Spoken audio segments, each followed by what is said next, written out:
Hi hello അസ്സലാമലൈക്കും.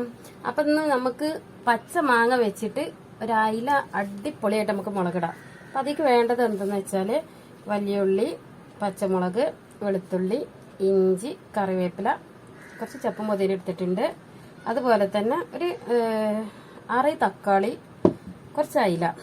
അപ്പം നമുക്ക് ഈ തക്കാളി ഒന്ന് അരച്ചെടുത്തിട്ട് വരാം. ഓക്കെ, അപ്പം ഇതിലേക്ക് വേണ്ടത് എന്തെന്ന് വെച്ചാൽ ഞാനിത് കട്ട് ചെയ്തിട്ട് പറയാം കേട്ടോ. അപ്പോൾ ഇതാ ഇത്ര വലിയ ജീരകം ഉണ്ട് കേട്ടോ. ഇനി ഇത് നമുക്കൊന്ന് അരച്ചെടുത്തിട്ട് വരാം. അപ്പോൾ നമ്മൾ തക്കാളി അരച്ചെടുത്തു കേട്ടോ. ഓക്കെ, അപ്പോൾ നമുക്ക് ഗ്യാസ് ഓൺ ചെയ്യാം. ചട്ടി ചൂടാവട്ടെ. നമ്മളെ ചട്ടി ചൂടായി, ഇതിലേക്ക് നമ്മൾ വെളിച്ചെണ്ണ ഒഴിച്ചു കൊടുക്കുകയാണ്. എണ്ണ ഒഴിച്ച് അതിലേക്ക് ഉലുവ ഒന്ന് പൊട്ടിയതിന്റെ ശേഷം ഞാൻ പെരിഞ്ചീരകം ഇട്ട്, ഇത് ഞാൻ വീഡിയോ ചെയ്യാൻ വിട്ടുപോയതാട്ടോ. ഇനി നമുക്ക് വേണ്ടത് വലിയുള്ളി. ഈ വലിയുള്ളി നന്നായിട്ടൊന്ന് വഴറ്റിയെടുക്കണം.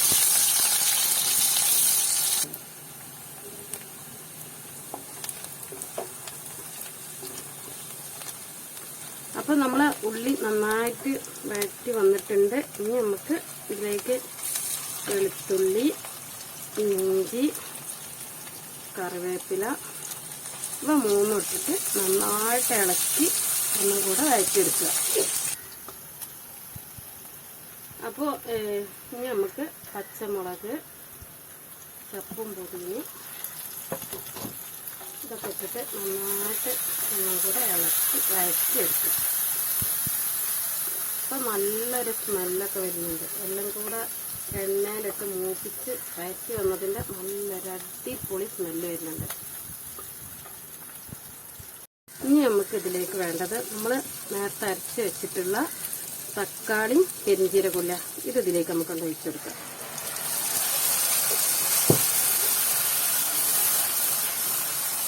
ഇനി കുറച്ച് ഉപ്പ് നമുക്ക് ഇട്ട് കൊടുക്കാം.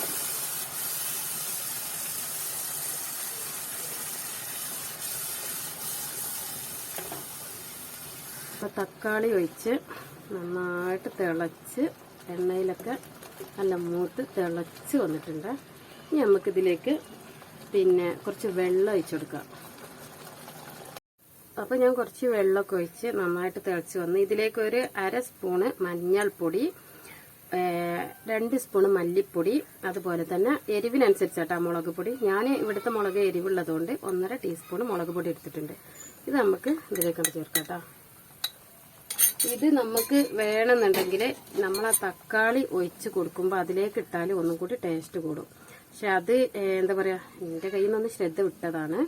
അപ്പോൾ നിങ്ങൾ അങ്ങനെയും വേണമെങ്കിൽ ചേർത്ത് കൊടുക്കുക. അല്ല, ഇങ്ങനെ ചേർത്ത് കൊടുത്താലും കുഴപ്പമൊന്നുമില്ല, ഒന്നും കൂടി ടേസ്റ്റ് അങ്ങനെയാണ് കിട്ടുക എന്നാണ് എൻ്റെ ഒരു അഭിപ്രായം.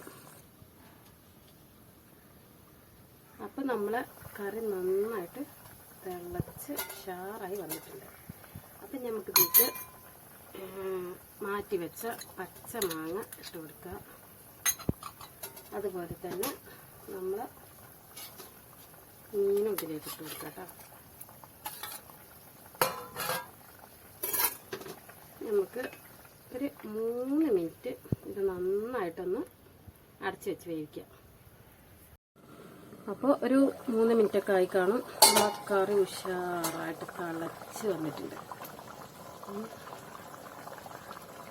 ഇതാണ് നമ്മൾ പച്ചമാങ്ങയും അയിലയും വെച്ചിട്ടുള്ള അടിപൊളി മുളക് കറി.